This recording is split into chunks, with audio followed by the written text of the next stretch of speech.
like science. I like science. I like science.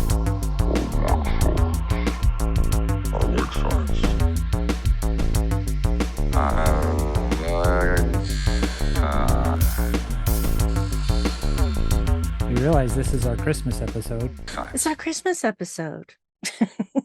Yep, because we won't record again until after Christmas.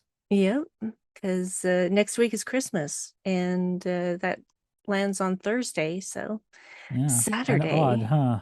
Yeah, Weird. so weird. It's like so weird. So yeah, it's kind of funny that we get this giant episode for our Christmas epi. 'Cause this is a big one because we got a part 1 and part 2 all jumbled Smushed. together to a feature length episode. What, 87 Yeah. minutes this ended up being?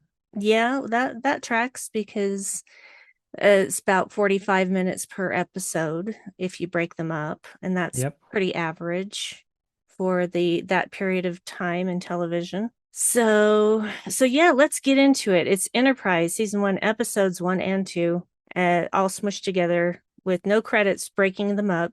And it's Broken Bow, everybody. Woo, Broken Bow. It's Broken Bow. Still don't know why it's. Oh yeah, I know why it's called Broken Bows, because that was the name of the town in which the ship crashed. The Klingon ship crashed. In the scene from Red Dead Redemption 100. What? It's just like it was very future cowboy kind of thing. The guy had a space shotgun. He had a space silo running through a space cornfield. And he had a southern accent. Yep. Weird Stephen King looking motherfucker. Mm-hmm. Did look a lot like Stephen King. Reminded me of Creepshow when he touches that meteor. Gets meteor shit on him. Starts turning him to a swamp thing. Yeah. Not the swamp thing because, that's copyrighted. Yeah. A swamp thing. A swamp looking thing. A thing that looks like it grew from the swamp. Yep. So yeah. Anyway, this might be a little bit longer than our typical episode because of the length of the series premiere, I should say. Yeah, double stacked episode. Double stacked. So we've got. I'm sorry. Like doing a movie. It's just like, yeah. Some of our feature reviews are longer, so yeah. Oh yeah, like Into Darkness. Fuck's sake. Yeah. Well, that's a long movie on top of it, so. So long. Yeah, longer than it needs to be. Yeah, you read my mind right there. No. And hopefully we will never have to watch Into Darkness again. So unless we start yet another Star Trek podcast and we do this again.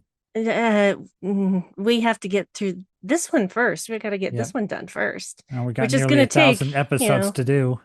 This is going to take years. Yeah, literally. So anyway, do we begin with the flashback or do we begin with the fleeing Klingon? No, we begin with the flashback of young Archer and Dad. Yep. And how he's like, well, why won't the Vulcans let us do stuff? Basically, he called this guy Mr. Pointy or something like that. Mm-hmm. It's like, that's kind of racist. I already don't like this character. This is our introduction to Archer as a kid, and he's doing racist remarks about Vulcans. Well, how many Vulcans have done racist remarks about him? Because the Vulcans in this series are very racist. Well, yeah. They have that whole thing with Andorians, and so they have all the logic extremists, which is always weird because extremism isn't logical. Exactly. That's why it's a oxymoron. Yep. That's the word I was looking for. So yeah, young Archer, blah, blah, blah. We get to see his dad for a bit. They're building a little drone. Yeah, I just wrote down Saval is a racist. and then we sort of shift forward for a bit and we see a ship that's crashed in a cornfield. It's nice to know that there are still cornfields in the future. It's like the opening to Signs. Yeah. And then we see a Suliban chasing a Klingon. Now, to people who have never seen this episode before, they would not know that was a Suliban yet. They're loofah people. Loofah people, they really do need some exfoliation. Yeah, that's what you snuggle up next to them. You can exfoliate, rub cheeks together. It's like peel off all that dead skin because they are Ugh. rough, They are really like rough. sandpaper. Mm-hmm. Mm-hmm. And yeah, chasing a Klingon, and we don't know why they're chasing the Klingon. Um, but the Klingon outsmarts two of them. He's got two Sulabans on his tail, and the Klingon outsmarts both of them and blows up a silo in the Yeah, he process. runs through a cornfield, look like a cornfield anyway, into a Mm-hmm. silo, climbs up the silo. The Suliban does that little morph thing using the early aughts morphing technology that they got through, computer generated imaging, Mm-hmm. kind of smush down and squeeze through the crack under the silo door. But our little action Klingon goes through a window, jumps down onto kind of a lower roof attached to the silo, and then jumps from that to the ground and then shoots the silo and it blows up. It blows big. Yes. And this Klingon's name we come to find out is Klaaang Klaaang. with two Yeah, he's A's. like a magazine for industrial rock appreciators. I mean, the outfit and everything is just like I think so there actually is a industrial. magazine called Klaaang that reviews industrial rock. I wouldn't be surprised. Yeah. But yeah, he looks like an industrial rocker being a Klingon. But yeah, imagine with ethanol or, you get from corn, it is like you filled that whole building with gasoline Mm-hmm. because it Yeah. blew big. Yeah. And we we don't get a lot much more of that because I did write down the space shotgun is lit. Yeah. Well, it's kind of a weird combination of things because it's shaped A like a blunderbuss. Mossberg designed shotgun. It's like an Mm-hmm. over and under deal. It looks like it should be a pump action sort of deal. Mm-hmm. But then it has this kind of short clip that the guy locks into it. That's like a Nintendo cartridge. It just, it's a flat cartridge that he stuffs under it. So it's kind of like a cartridge repeater rifle. Mm, So yeah. it's like a weird combination of things. Yeah, but one shot is pretty big. I mean, like Yeah. this it's like if you were to shoot a shotgun for real, you're just gonna have catastrophic bits flying off. The Klingon is tougher than that, of course, because Klingons. Yep. So the So Second Amendment's still strong in the Star Trek future. yeah, apparently. Because anybody can get their hands on a blaster these days. Yeah, this little Um phaser. Phaser. Um the funny thing is that the initial let's just call them what they look like, ray guns that they have for the Enterprise crew, they look like revolvers. They look like pistols, Yeah, like big pistols. they kind of And remind me of like the Blade Runner guns. yeah, Just big modified pistols, they like a get smart gun. sexier ones later, Yeah. but yeah, big pistols. We can tell Saval does not like Archer, and the feeling is mutual.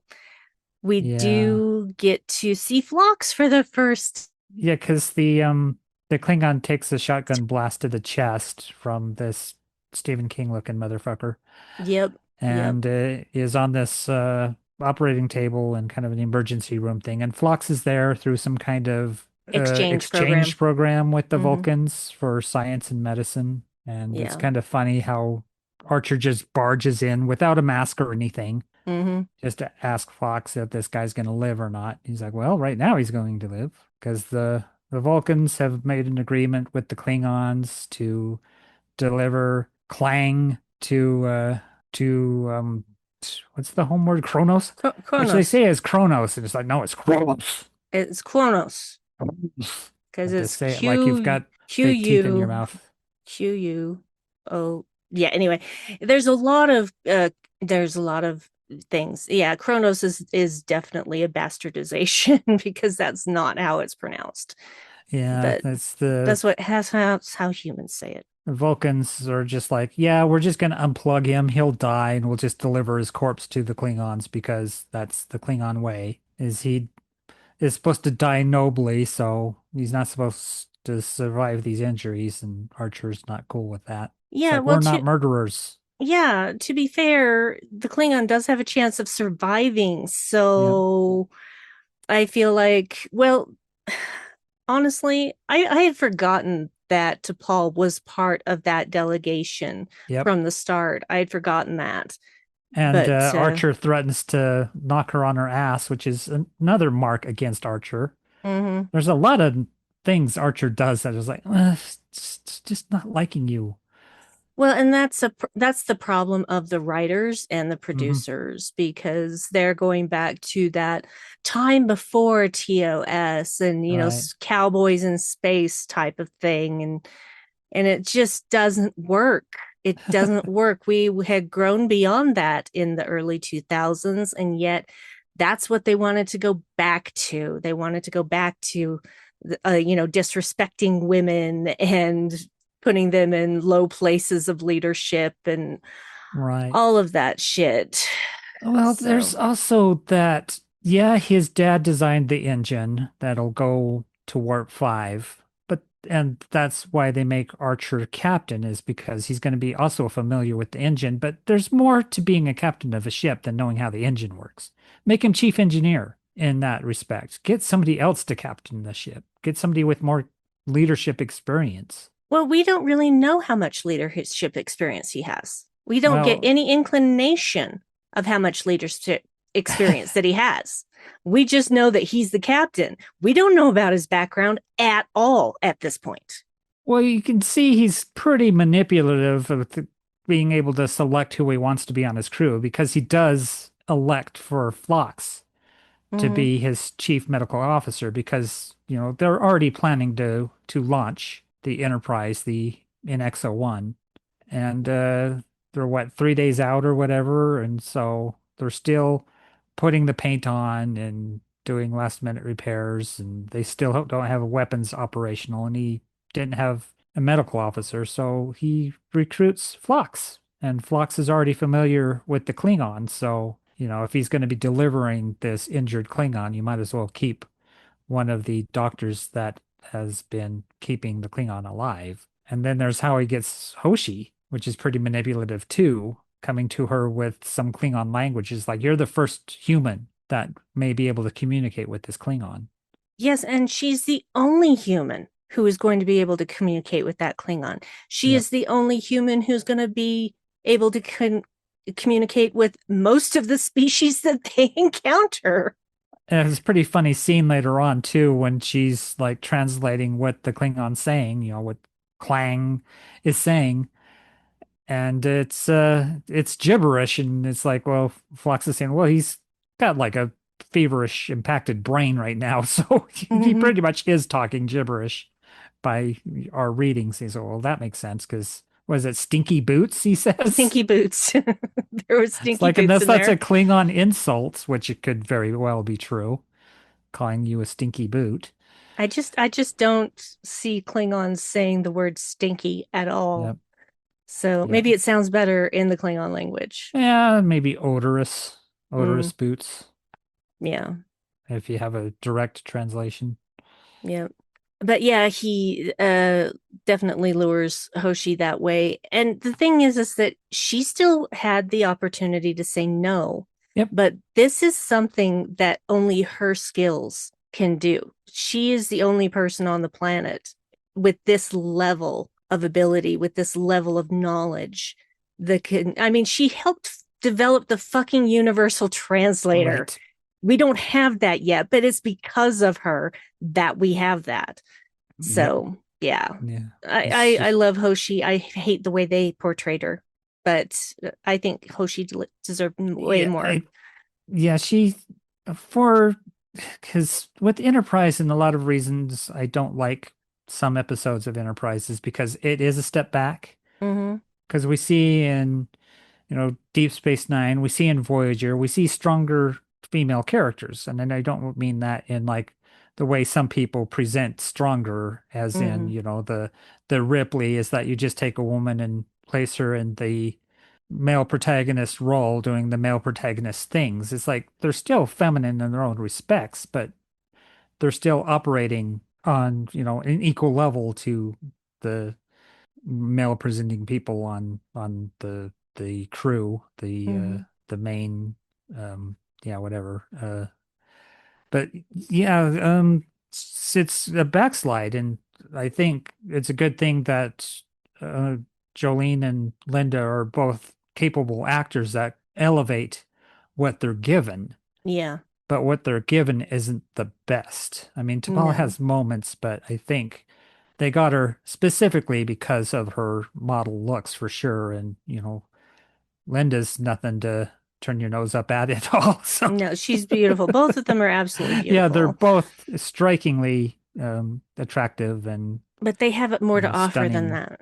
but So they're decent actors and they really elevate what they're given. And yeah, how they're treated by, was it Braga and who's the other guy? Burnman, something like that. Braga isn't the problem. It's the Yep. other guy. Rick Burnman, Berman. Yeah.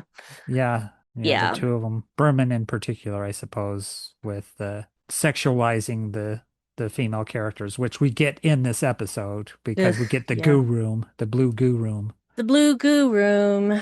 Yeah. And man, they're laying it on thick.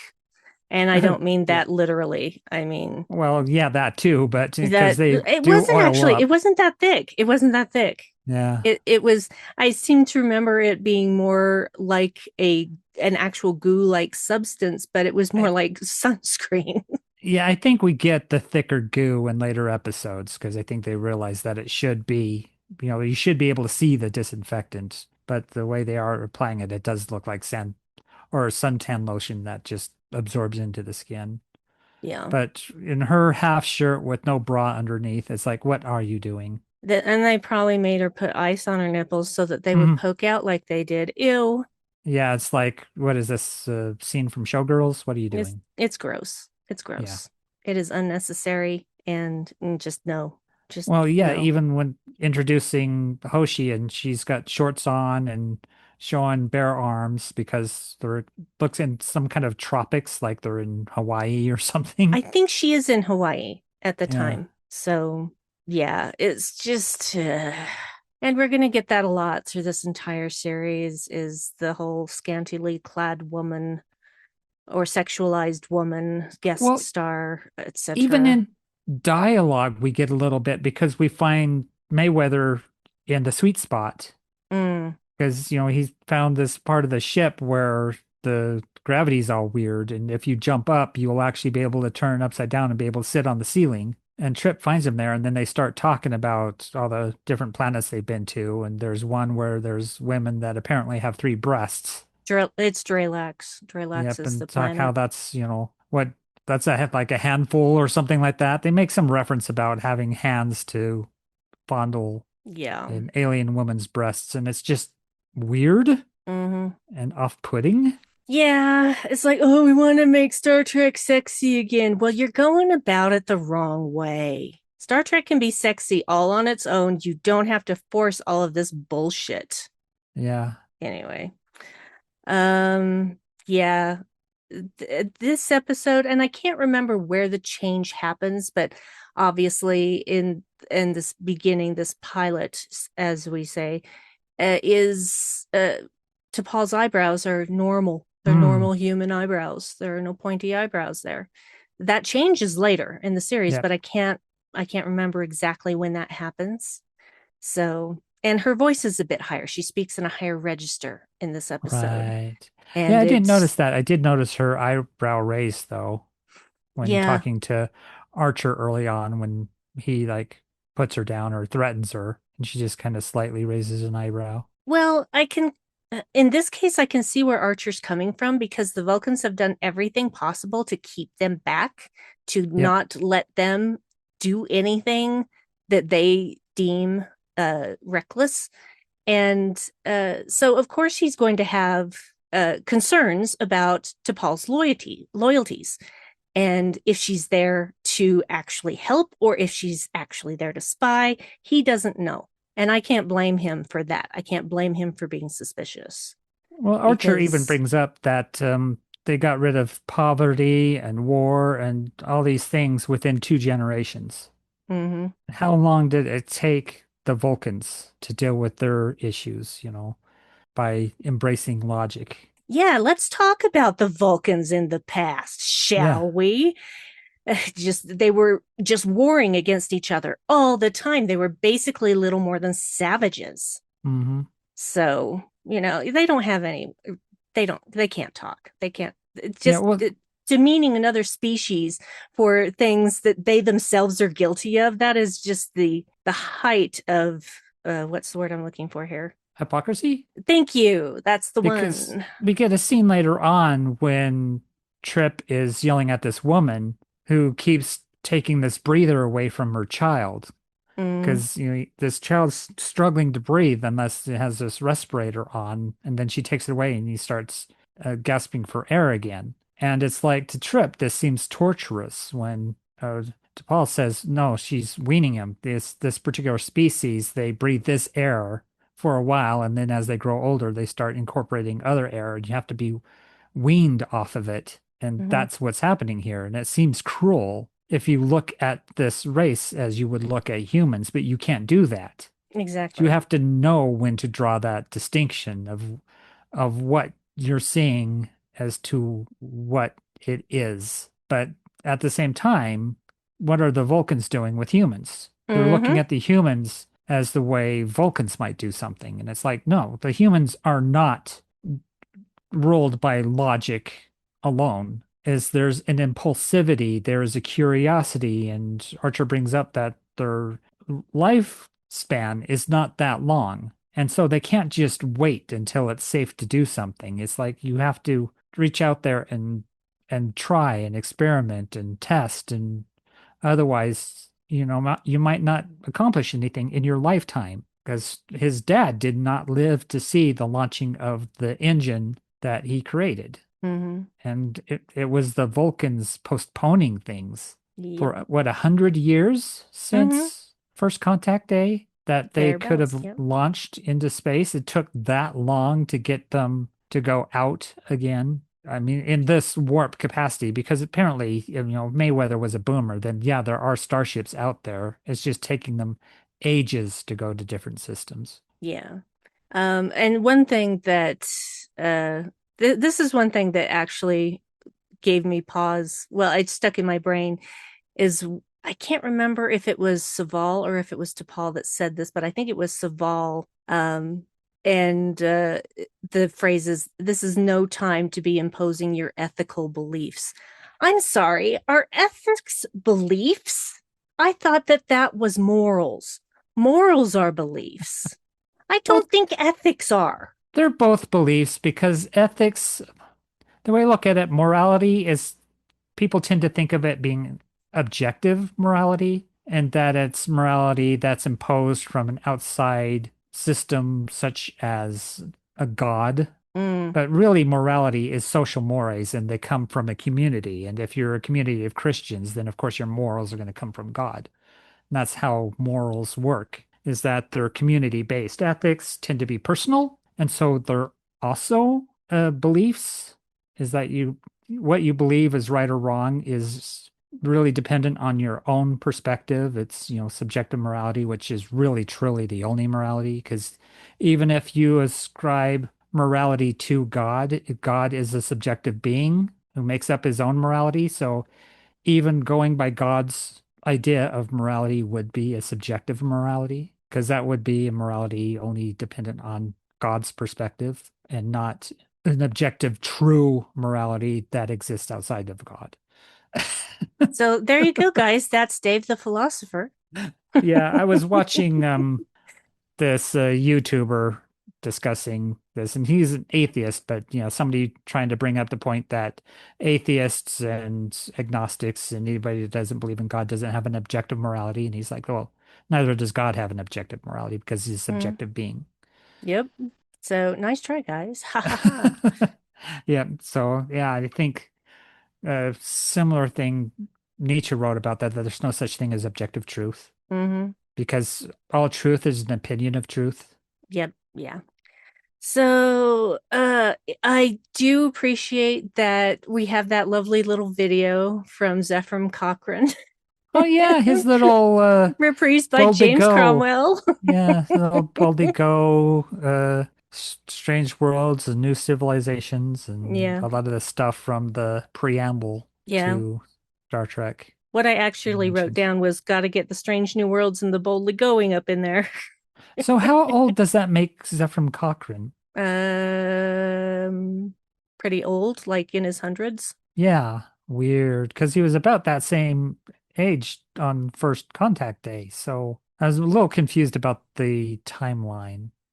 Well, that's the thing. Humans can live longer in this future, Well, because that of would advances in undermine what Archer science and says later characters. about how their lifespan isn't that long compared to Vulcans. Well, So, then I don't know, but all I know is maybe it's possible it was a thing that he made a long time ago before he died or right. whatever. Except he didn't die. He actually was on this other planet. And we're not going to go into the TOS stuff anyway.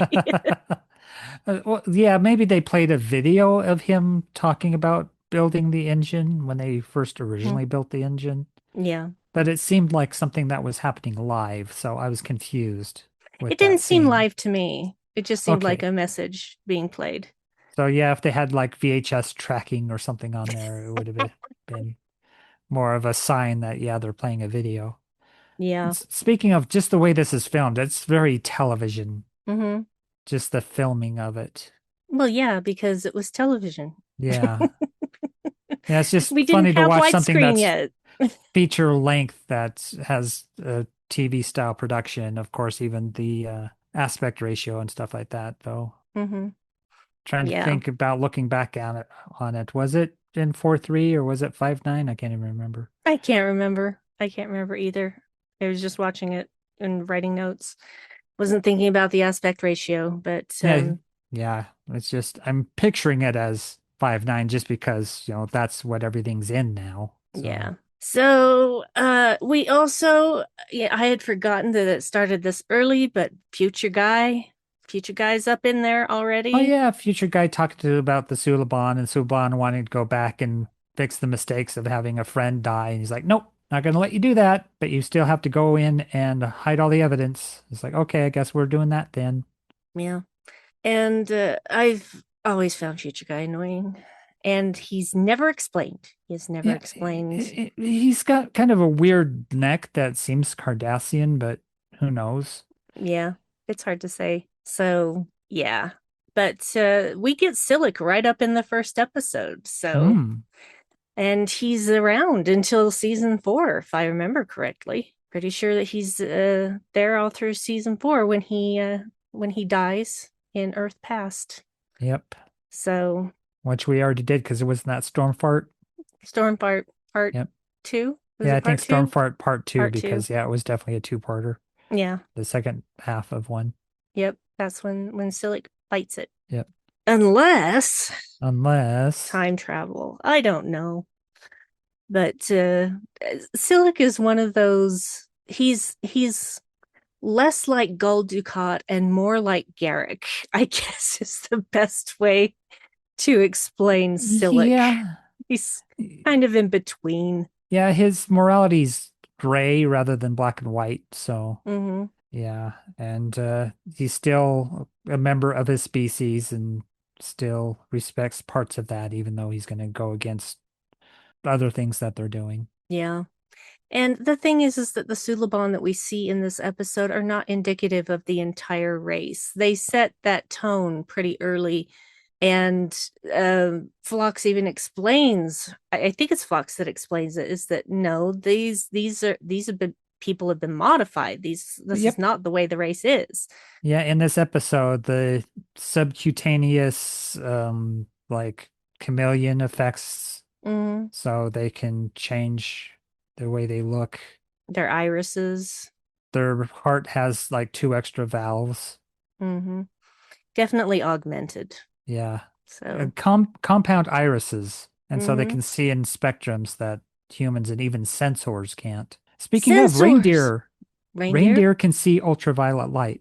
I did not know that. Thank They you. see browns in the summers and they see blues in the winters. That's crazy. You learn something new every day. Yeah, their eyes will actually change color with the weather. Wow. Also, remember everybody that all of Santa's reindeer are female because females carry their antlers through the winter, whereas the males do not. Yep. Males shed in the fall. They don't have antlers again until late spring. So Rudolph's a lady. Anyway, Rudolph's Rudy. Rudy's a Rudy's a good lady lady. name. Yeah. So, Rudy's a stud. Rudy is a stud. Anyway, before I forget, here's some of my little notes that I wrote down. I forgot that Phlox loves Chinese food. Yep. And it's the interspecies medical exchange. That's what he's part Right. of. I like how Phlox asks Archer if he's had a Chinese food, and Archer's like, "I've grown up in San Francisco. Yeah, Of of course course he's I've had had Chinese food. He's had all the Chinese food. Yep. There's Chinese food on every fucking corner. Is Speaking what of food, how just about the time they have dinner with T'Pol and they have those huge steaks? Jeez, what were those from? Those were the biggest, They look thickest like steaks I've bison ever seen. steaks. They were ridiculously large, Yeah. and then she's using a knife and a fork to cut a breadstick. Yeah, very dry breadstick. Very dry breadstick. The driest breadstick. Yeah, those are definitely like those breadsticks you get like an Olive Garden or something. Yeah, Yeah. much bigger. Well, the Not Olive Garden ones are soft though, something like you but get at an Iggy's, which yeah. is nice and soft and you can tear away and dip into some ginger dip. Oh, I remember Iggy's. That was so good. Uh-huh. They had the best chicken strips and the best bread pudding. Oh my Yep. God. But they aren't around anymore. One Nope. thing that Archer does that's not a dick move is that when the food is being put out, he's like, "Don't worry, we know you're a vegetarian," and he has a vegetarian Yep. meal made for her. Which looks So like a simple salad. yeah, so he's not a complete dick. You know, could have got her an Impossible Burger or something. I don't know that she would care for that. Also, it's not as big of a deal right now as it becomes in the future, but early in the first part of this two-parter, it's clear that she smells things that they can't smell. She just wrinkles Yep. her nose a bit. Yeah, and they make a reference to the women in particular, which is true of human females too, is that they have a Yeah. more acute sense of smell. Mm-hmm. And so that she smells things like, especially with Porthos, being introduced to her because we got the doggy on board, this little Yeah. beagle. And he even tries to climb up her, trying to get some scritches. And she just kind of looks down at this dog like, okay, and the little eyebrow raises. Well, apparently she has no idea what to do with the small dog. I mean, look at the Salots. They're freaking Yep. huge. Yeah. So they're like horse sized. So she's not used to tiny pets, I guess. Anyway, Yeah. it's fun to see. Okay, Vaughn Armstrong, who's playing the Admiral, Is this he's Admiral been Forrest or is this the Admiral Forrest, yes. yeah. He's been in so many episodes of Star Trek in different ways. Like he was in that episode of Voyager when they were passing messages to this guy, it turns out he was a Cardassian, and that was Vaughn Armstrong as the Right. Cardassian, and he was in the past, unfortunately, and never was able to send their messages because he died before that year came. So, yeah, it's a bummer. He was very cautious at first, but he was also, he was more of a normal guy than the Cardassians we tend to see most of in Deep Space Nine, because a lot of them are just warlike, and this guy was just doing his job. Yeah, just regular guy, regular Cardassian. So yeah, Vaughn Armstrong's done a lot of different characters in Star Trek in general. Of course, James Cromwell has been more than one character in Star Trek before. It's kind of like Law and Order in that way. Yeah, yeah. Just actors playing different roles. Yep. And Dragnet was notorious for that. You'd see the same Hmm. actors over and over again. It was almost like they just had this limited troupe. Yeah. Oh my God, the woman in Aliens. Oh God, I can't remember the character's name. I want to say Uh, that is sorry, go this ahead. Goldstein? Yeah. She's was in like three different episodes of Law and Order, and apparently during at least one of the episodes, because she did one and then she did two others after that. And I think it was on the second or third one that they didn't even know she was the same person Well, that had she's a been in those chameleon other anyway. episodes. She is a chameleon. She I mean, can th do anything. this is the actor who played Vasquez Yes, Vasquez is, or Vasquez, that's right. yeah, Vasquez is She the was bomb. in Near Dark as one of the vampire, like the mama of the vampire crew, that gang. I She forgot. was in Terminator 2 as the foster mother for John Connor. Oh my God, really? I don't remember Yep. that. She's Shit. been in a bunch. She I don't know if she's still around, but she designs bras because she's a bustier lady. And so she designs bras for more heavier topped ladies. Thank God, because heavy-topped ladies do not have it easy, guys. Yep. You really don't. You might like the giant boobs, but they are not fun to deal with on a regular basis, okay? Hmm.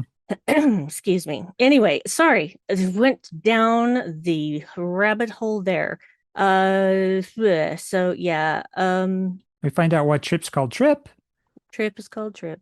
Yeah, It's a nickname for the triple. third Yeah. in a row of families because it's triple. It's short for triple or Mm-hmm. triplet. So yeah, he's called Trip He's Tucker. Charles Tucker the third. Yep. So yeah, he's So called Trip for that reason. Yeah, lots of introductions in this because we got to meet our crew. So yep. get a little bit of Malcolm Reed with the trying to set up the weapons thing and being behind Mm, schedule. Oh, yeah. and speaking of more sexualization, them going to that one planet with the strippers, I guess, the performers Mm-hmm. that were eating live butterflies from the looks of it, and they were wearing body paint. Mm-hmm. Left very little to the imagination. And Yeah. Malcolm Reed just kind of drooling over them. Gross. Yeah. Just ugh.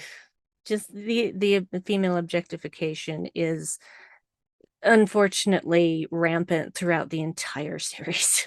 Yeah. Because, yeah, we get that one with the Orions. But it's Hmm. kind of nice that they kind of give Orion ladies, like they elevate them a bit more, but also Hmm. using their pheromones to manipulate people is not the best representation of women. Well, when they are in this time in history, when they are as oppressed as they are, they use what they have. Yeah. So I didn't actually begrudge that. I'm like, no, you guys, if you guys have the ability to do this and this is what you use to get ahead, then do it. Right. Because you're being oppressed. You're slaves right now. Hmm. So yeah, do what you got to do, ladies. So, there was something else I was going to say, and I can't remember what it was, what was it going to say? Well, it's Um, when the Suliban show up and they take our Klingon Klaaang away. you keep saying It's it like that. it's it's, just sounds like you dropped a hubcap, or like what is a big old monkey wrench? Mm-hmm. Clang. Um, and Suliban really like climbing on the ceilings. I mean, what you should do if the Suliban are around is get one of those old German helmets with the spike on the top Oh, right. Mm-hmm. and just wear that because they always climb on the ceiling and then drop down on top of you. That seems to be the way they do things. I mean, Well, even what the Silic does that augmented later ones. on. Yeah, augmented Suleiman. Let's make Yeah, that augmented clear. Sulibans They're like not to indicative of the whole of their race. do the death from above routine, climb on the ceiling, drop down on top of you. You wear a nice spiky helmet. Yeah, Yeah, good luck. But yeah, great. the Suliban, which is kind of funny because this is during that scene where Hoshi's trying to translate what the Klingon, Klaaang is saying. And that's when the power goes out, they drop out of a warp. They get boarded by the Suliban. Hoshi's running, her flashlight over areas and spots one before it chameleons and disappears. We Mm-hmm. have some kind of red shirt that we really can't call a red shirt because this is the jumpsuit days. Yep.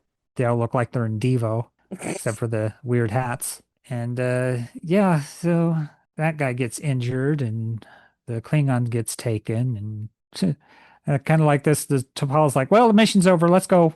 Yep.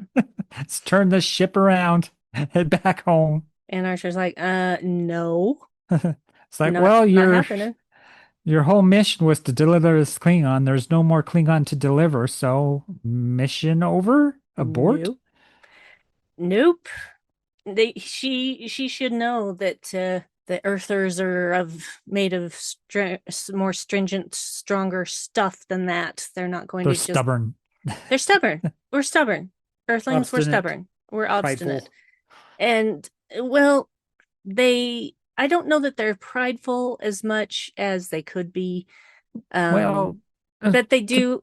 I mean, they've been trying to prove themselves to Vulcans for a yep. century, and now they've just had enough.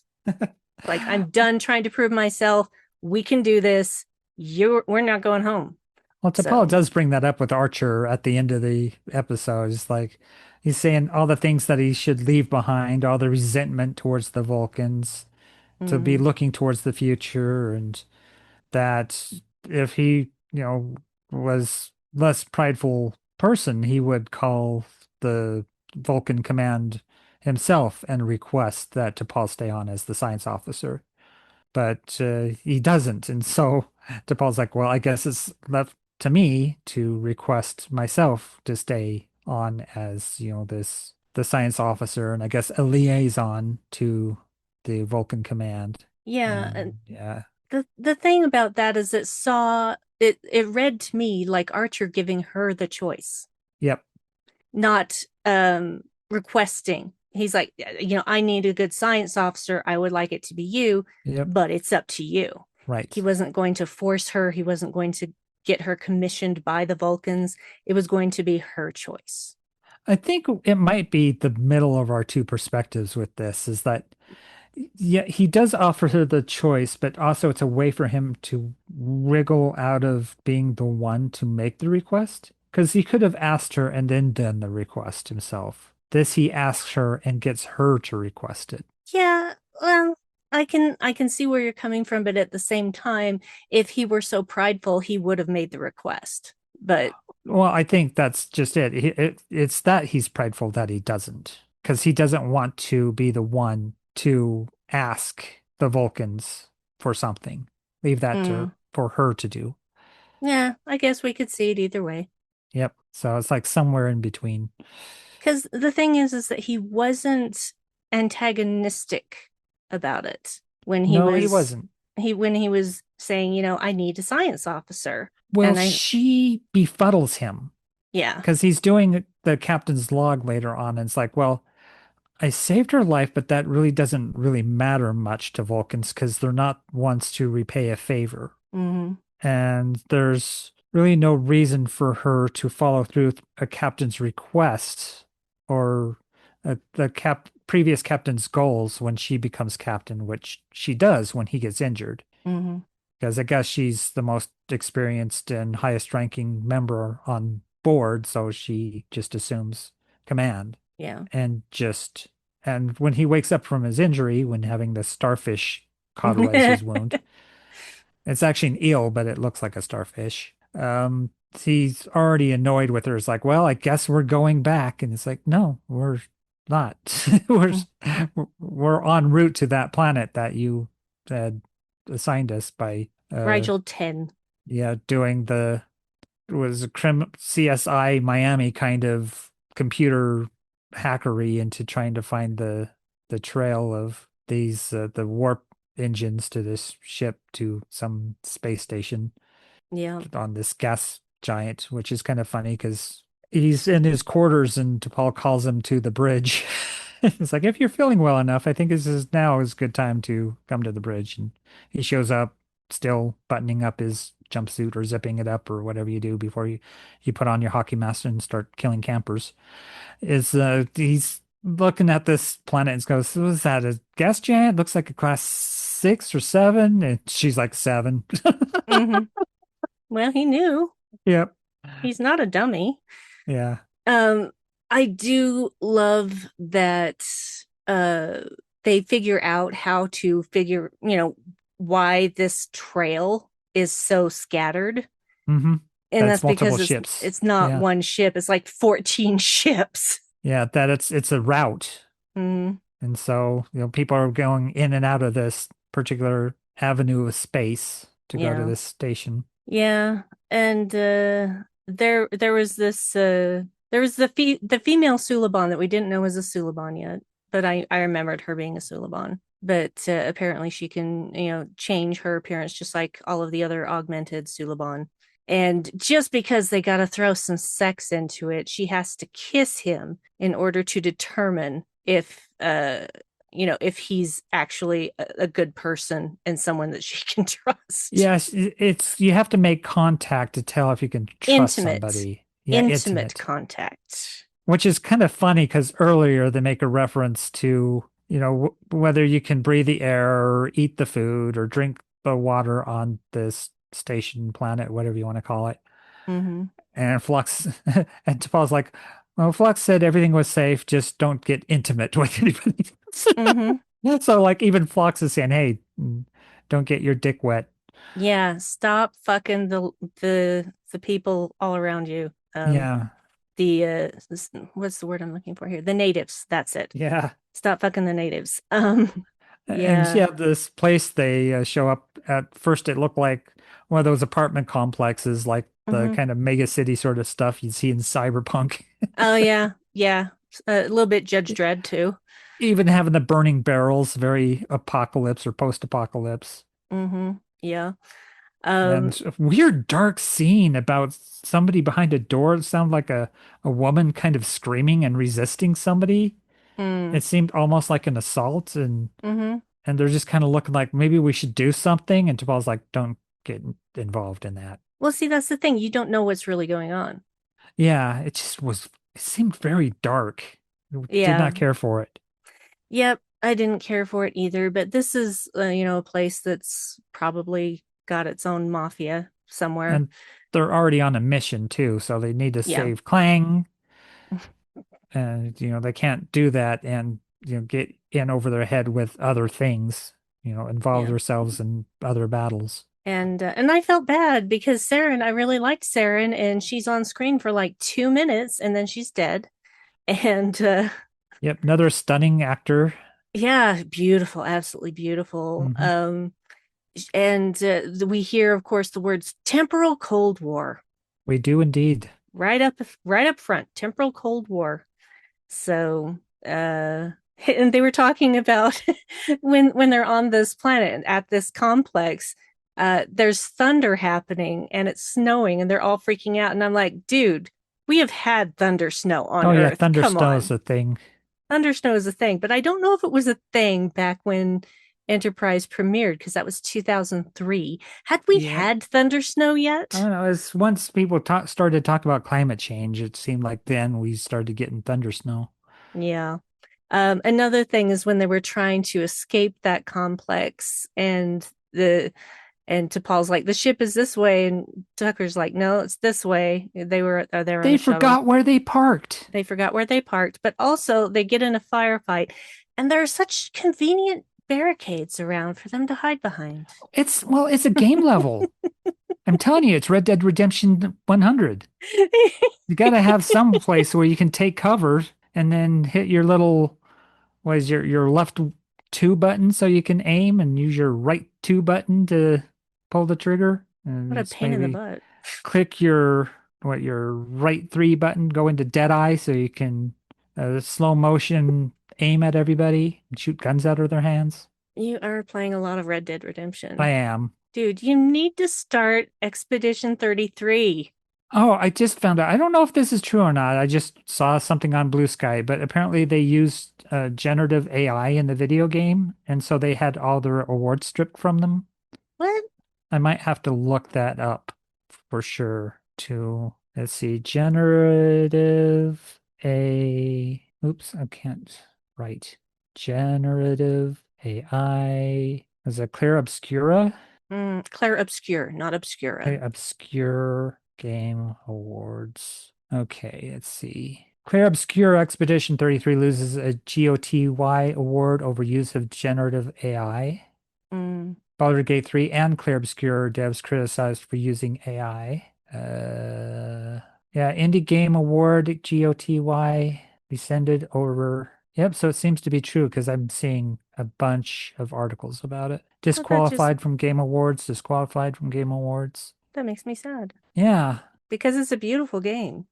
yeah, it's And weird because I wonder if I'd notice playing it. Probably now that I'd be looking for it, I might, but who knows? Because I don't know. sometimes I have a good eye for it because there's like with some of these Marvel series for Disney Plus, mm, their intros, their like credit intros have been generative AI and I haven't liked them. They're just yeah. ugly and off-putting. I get that, but I the things that I have seen in that game are Right. things I have never seen anywhere else. You just have to see it to understand it.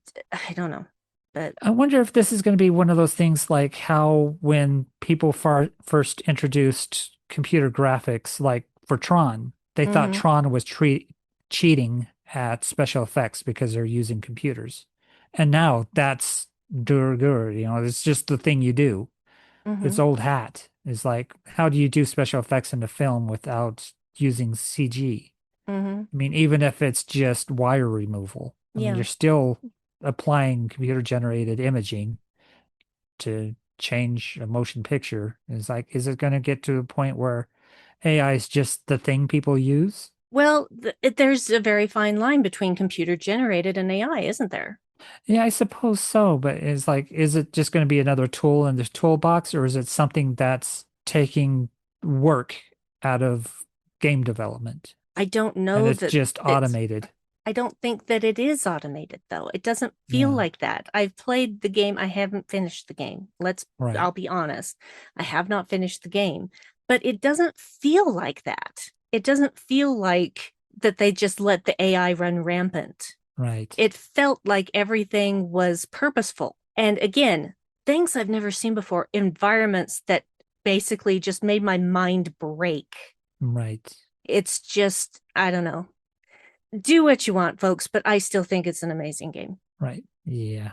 I mean, it's what I've heard from people who have played it. Yeah, it's amazing. But yeah, I'll see when I start playing eventually. Just, me, I tend to be a completist. When I start something, I need to finish it. Except I did get annoyed at some other game I was playing and had to move away from it. Yeah, I used to be that way too, and now I just kind of go all over the place. Like 2 nights ago, I have to do my 15 minutes of Xbox playing a day so that I can get those bonus points, which I have enough for like two $25 gift cards now. Wow. Um, uh, what was I playing? I played some Fallout. I played some Final Fantasy VIII. I also played, what else did I play? There was something else that I played. Oh, it was some Outer Worlds 2. So, and that was just in one gaming session. It was not something I did throughout the day. It was just, I've done some of that and I'm going to do this now. Oh, okay. And then, I got to go to bed. So I'm going to stop there. Yeah. So I used to be just very focused on the one thing, but I don't do that as much anymore. I like to move my things around. Fair enough. Okay, so we went off the deep end there. Anyway, Yeah. Anyway, they forgot where they parked. they forgot where they parked. They finally Oh, figured it out. and for some reason, T'Pol gets to the shuttle, is banging on the glass from outside. Um, the shuttle takes off without actually having her go inside it. She falls off it somehow, slides a long distance in the snow. She's not behind cover. She loses her weapon, and so Archer has to go to the rescue. Of course, because women always have to be rescued. Yeah, that's what I thought too, is this is a weird damsel in distress moment for T'Pol that just seemed kind of forced. Yeah. There is one thing that actually is a little bit racist that T'Pol says because I don't remember exactly what she says. I didn't write the whole thing down, but she talks as if assuming that all Suliban are augmented. Right, which Phlox even said they're not. Yeah. So yeah, that was weird. I do love that Hoshi recommended that they have seatbelts installed. Yes, that was a nice moment. She also felt a vibration before everybody else did because she's not keen on space travel. No, she doesn't like it at all. Can't say as I blame her. And the only reason that they managed to get Archer back is the transporter. Had to use the transporter. Yep, which they made reference before saying, oh, yeah, you can use this for biological things like fruits and vegetables. It's like, no, people too. It's like, well, I hope to never use that. Yeah. It seemed like they were doing like a Mayweather Reed kind of thing to make them buddies. Mm, But after this episode, I don't think we ever see that again. not really. It becomes more like Reed and Trip are the pairing, Yep. which is kind of sad because I think Mayweather had more things to do in this episode than other episodes. Agree. He didn't have enough to do throughout the entire series. Yeah. And it's kind So, of nice to pair people up because, you yeah. just get more interplay out of them. You get like Data and Geordi, just nice Mm-hmm. little pairings like that. Yeah. It's nice. Or Harry and Tom. Yeah. Kira and Dax. Yeah. Good Or you times. could go Julian and the And Chief. Bashir. Julian Yep. Bashir and Chief. Yep. Chief. Yeah. Anyway, What else well, about this episode? Uh, at the end, they are told they don't need to come home.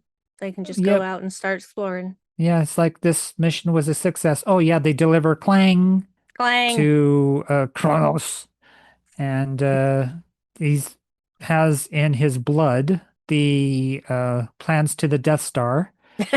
Um, Yeah. basically, he's got coded in his blood cells somewhere. All the plans the Suliban had for attacking the Klingon Empire, and because they were doing that to cause division within the Empire and have Mm, houses attack one another. And then, this was exposed. And so, even though this Klingon was like, yeah, I failed you, I got injured and crashed and got shot at, and I didn't die, and I'm not going to Tovacor, and if all that stuff. And it's like they just walk up and do the thing that is always ridiculous whenever somebody cuts themselves for retrieving blood for some kind of test or something. Either they do the finger, like your index finger, which you're going to be hmm. using all the time. What the hell are you doing? They do the thumb, which is another instance, or they do the palm of your hand.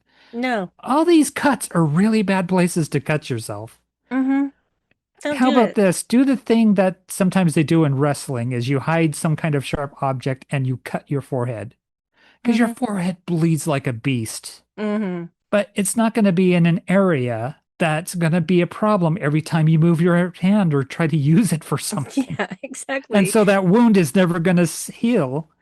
It's like your forehead, as long as you're not making a whole bunch of facial expressions, it's just your forehead. It's a big old flat piece of skin. Well, not on the Klingons, it isn't. Oh, yeah, it's all bumpy. Oh, the way Archer was looking at the Klingon's foot, seeing ridges on the foot. Hmm. It's like, dude, give this guy some personal space, man. Right? Like, what are you, Quentin Tarantino? Yeah. Well, and the thing is that I don't know why Future Guy wants to get rid of the Klingons, but the best way to do that is in finding. And that that's something that no one is going to look for an outside source as to why the Klingons are fighting each other. Yeah, because they do it all the time. Yeah. So that was actually a pretty smart plan, but got foiled by a bunch of Yep. people from Earth. Sorry. From our Scooby gang on the NX-01. The Scooby Gang, yeah. Main fun thing to do is figure out who's who on that. Well, Porthos is This obviously Scooby. T'Pol is Daphne. Oh yeah. Velma is Hoshi. Trip is Shaggy. Mm-hmm. Of course, Archer's Fred. Mm-hmm. I guess that makes, is it Reed or Mayweather is Scoob? I don't Probably Reed know. because Reed gets more stuff to do. Yeah, Reed does get more stuff to do. And I guess that leaves Mayweather to be like Don Knotts or the Globetrotters or whoever else the Scooby Gang's running with that episode. Yep. Yeah, that's exactly right. Oh, do you have anything else that you want to say about this marathon of a season premiere? Klaaang. Clang, Um, uh, clang, that might be the episode title.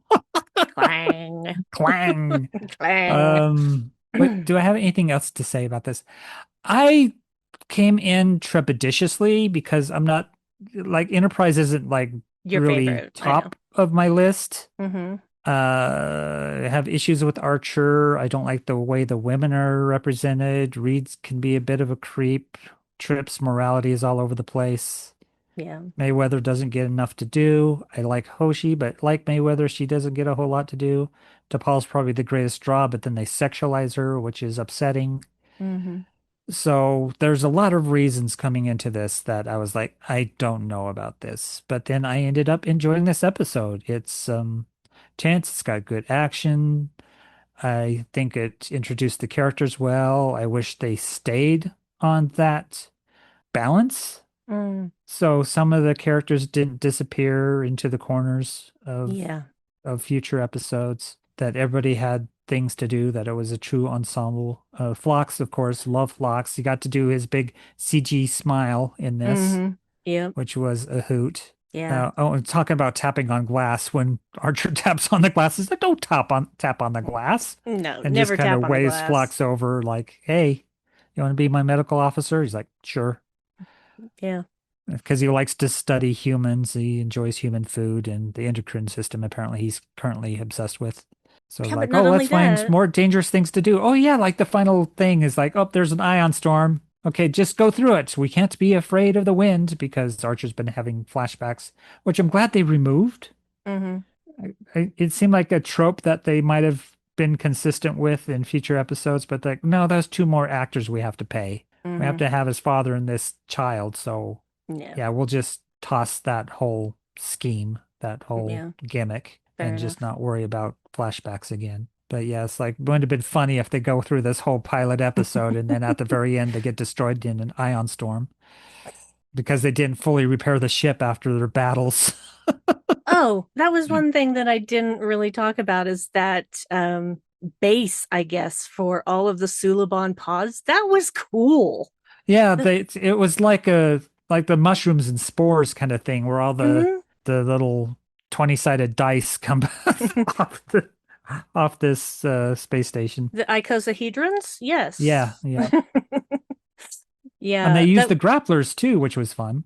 yeah, it was just I just thought that looked really neat. And Like, especially when the base lost cohesion and all of the pods just fell away. yep, yeah, just fell away. Which It makes you was wonder if they got sucked into the gravity well of the gas giant and it's all hard get to say, but imploded. it was a nifty visual effect. Yeah, the grapplers remind me of Outlaw Star. Yeah. Yeah. All right, anything else Uh, to say? yeah, I think we pretty much covered this episode from aft to stern to what, bow to starboard to I leeward. think I think this is the first series premiere that we've done. I think so too, which is pretty cool. Mm-hmm.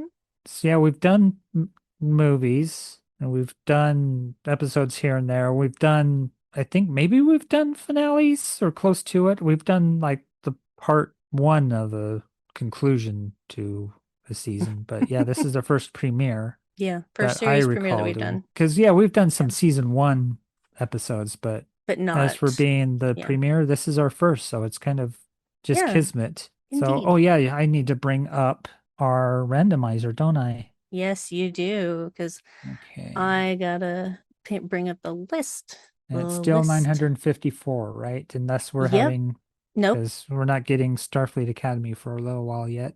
Yeah, it's gonna be a few more weeks. I think 3 more Okay. weeks ish. All right. So let me get to the clicking the thing. Too many icons. Too All right. many icons. Okay, I am ready. You ready? No, actually, I'm You're not. not ready. I am going to be ready soon. Okay, you're fixing to get ready? I'm fixing to start. So Okay. just hold on to your butts. All right, so this will be episode 47. All right, go for it. All right, here we go. I'm closing my eyes. We have 900, oh no, 696. 696. All right. Do do do do do do do do do do do do do. Okay. Seems like it might be another Enterprise episode.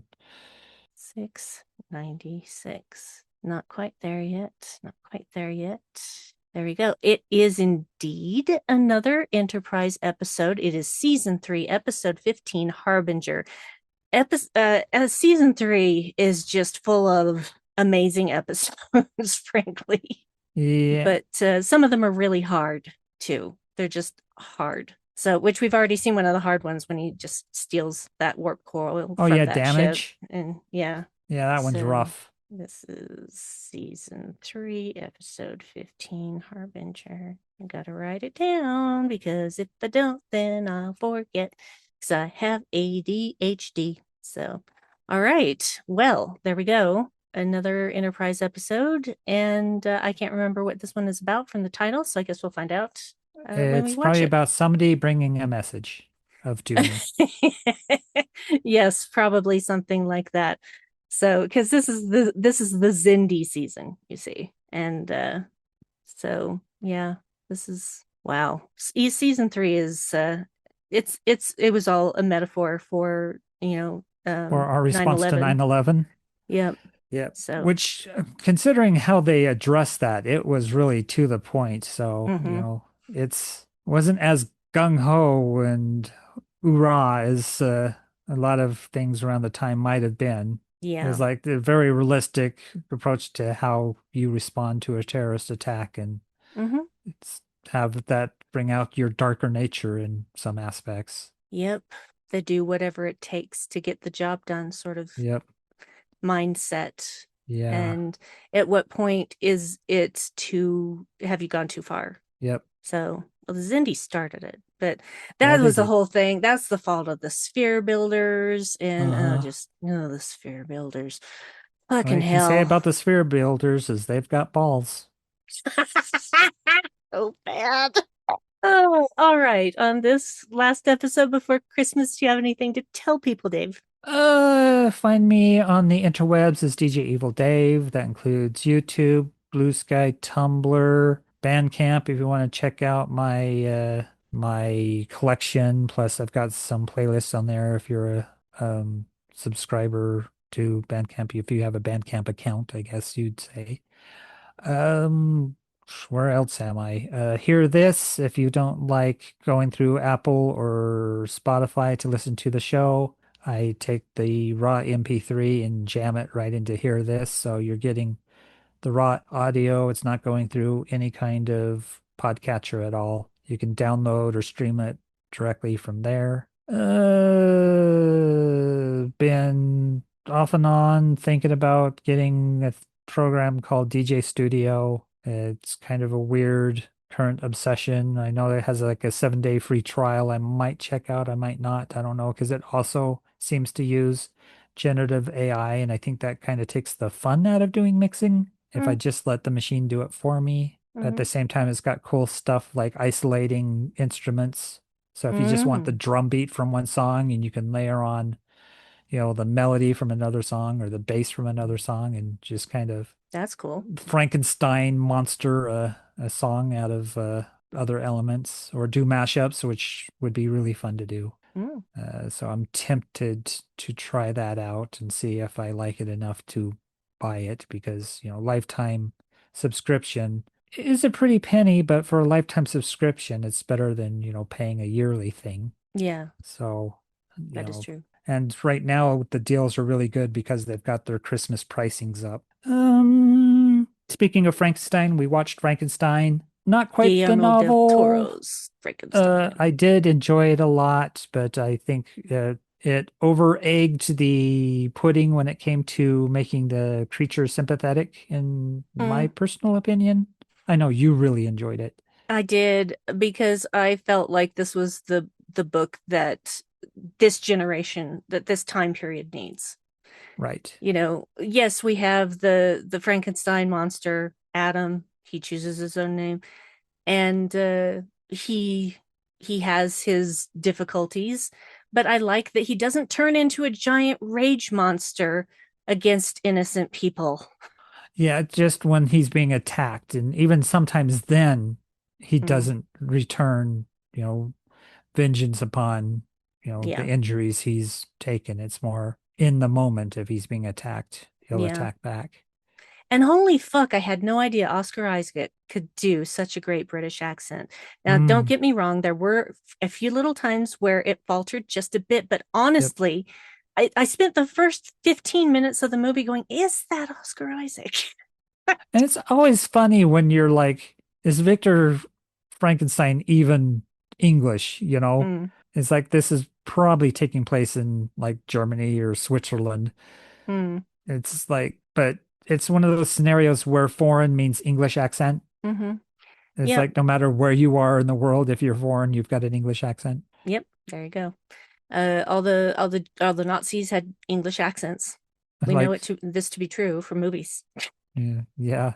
Sometimes they do that with Russian things too. I think Death of Stalin, Mm, which yeah, I still need to see.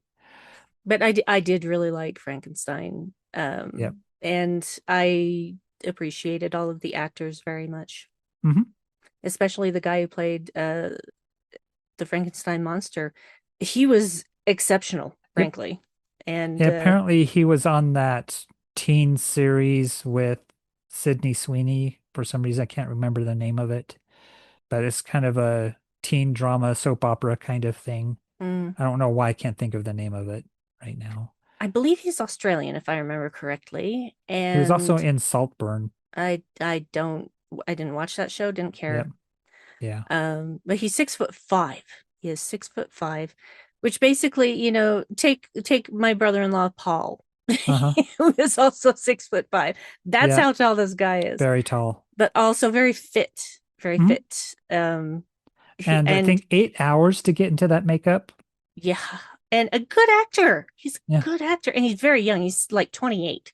Well, he He's studied body language he's to move in the way he does. yeah, he's very So, good. He's yeah. very good. I like him. Anyway, anything else, darling? No, how about yourself? No, I'm just, deep in the Hallmark Christmas movies right now. And yeah, they've started a trend now. It started last year. I wasn't sure if they were going to continue it, but they are called Finding Mr. Christmas, and Right. it's an actor competition sort of show. Jonathan Bennett's the host, along with Melissa Peterman. And I love Jonathan Bennett. I'll watch anything he does. So because he's just a delight. And now gets to play, gay people because he's gay. Because Nice. the old regime left, and people with better and newer ideas Mhm. came in, and suddenly we've got gay romance movies and lesbian romance movies. And thank you for that, Hallmark. But Was yeah, it All American Family or whatever that's a called great with American something family, Great great American American Family? family. Yeah. Yeah, that Hallmark is kicking their butts just with better production, better movies, better actors. Well, see, that's the Just thing. better, better, better, better. They've been doing this a lot longer than Great American Family has. Well, at the same time, Great American Family had a lot of Hallmark talent on Oh it, yeah, yeah. They but they took a lot of split Hallmark people with over, them. representation, queer representation and that sort of thing. And it's like, well, look how that's doing for you. Mm, It's a lesser product. yeah, I and think see, what Hallmark's doing right now, it's so fun. it is fun, and frankly, just because I am not gay or lesbian, that does not mean I can't enjoy a gay or lesbian romance, and I do. I love them, and there's another one that is happening this weekend. I think it's tomorrow night, if I remember right. And there's also a Finding Mr. Christmas reunion tonight. That's very exciting for me. Well, Um, you got so many things to watch tonight because there's that pickleball Christmas movie you wanted to see too. but yes, there happens to be apparently a Cozy Cardigan pickleball Christmas movie on Amazon Prime, and you bet your ass I'm going to watch that. Anyway, yeah, so Oh, I'm yeah. having fun with Christmas. Speaking of, yes, if you haven't yet, check out the Feminine Critique podcast, our episode talking about Christmas Above the Clouds is available. There's other Cozy Cardigan Christmas episodes, Stocking Stuffers, available too, with Emily as the main host. Very entertaining. Hmm. Just had a guest from the projection booth podcast on to discuss one of the films. So, and it seems to be vacillating between bad movies and good movies. So, yeah. Well, Emily enjoyed the one I picked. Yep. So, and in fact, I think she's enjoyed all of the ones that I picked. So yeah, well, you tend to go with the good ones, like the Mystic Christmas or whatever that one was called. That was called Mystic Christmas, yes. Yeah, with the seals. Mm-hmm. And of course, Three Wise Men and a Baby. Three Wiser Men and a Baby. But we didn't do Three Wisest Men because I instead had to make the fateful choice of between Christmas Above the Clouds or Merry Christmas, Ted Cooper, which is also a fantastic film. So, and I flipped a coin. So it was heads for Ted and tails for Tyler. And Tyler won. So anyway. Right. Yeah, so there you go. I hope if you celebrate the holidays, I hope you have a wonderful holiday week in the coming week. Wonderful festive winter, whatever your celebrations. And if you celebrate Hanukkah, I hope you have a wonderful Hanukkah. Kwanzaa, that usually tends to come after Christmas if I remember right. But New Year's, Hanukkah, but we'll probably be back by then. Yeah, Hanukkah started on a very fortuitous day, really, this year. But in any case, even if you don't celebrate festivity in any way, that's fine. Just take care of yourselves. Thanks again to Dan for the list of stuff. Thank you to Patrick for just always being like the first person to listen to this podcast. Yeah, I mean, he's probably listens to it before I do. Because I tend to listen to it the day after just to make sure everything went through okay. Yeah, I can just see him sitting there refreshing. He's like, has it dropped yet? Has it dropped yet? Has it dropped yet? Because we don't have a specific time. Late tonight. Yeah, we don't have well, that's because I slept until 11 fucking o'clock this morning, which is unusual. And you didn't want to record directly after watching the episode either. So we gave it some time. I need to let it settle. Yep. Need to get my thoughts in order, and I needed to do some video gaming. But and Tim, we love you.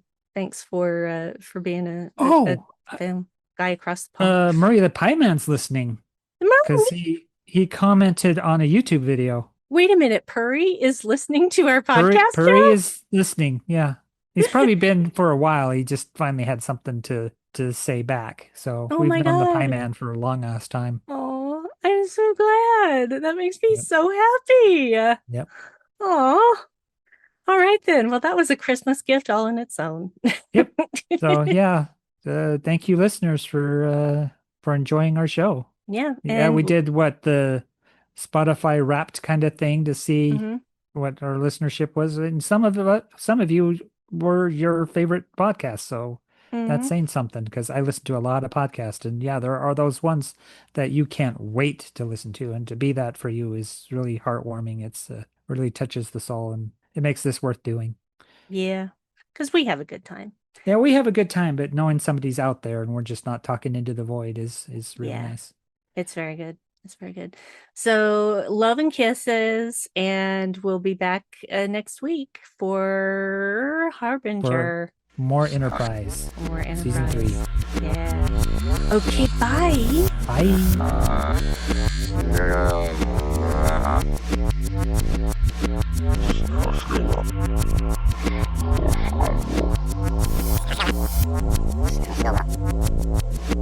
Ska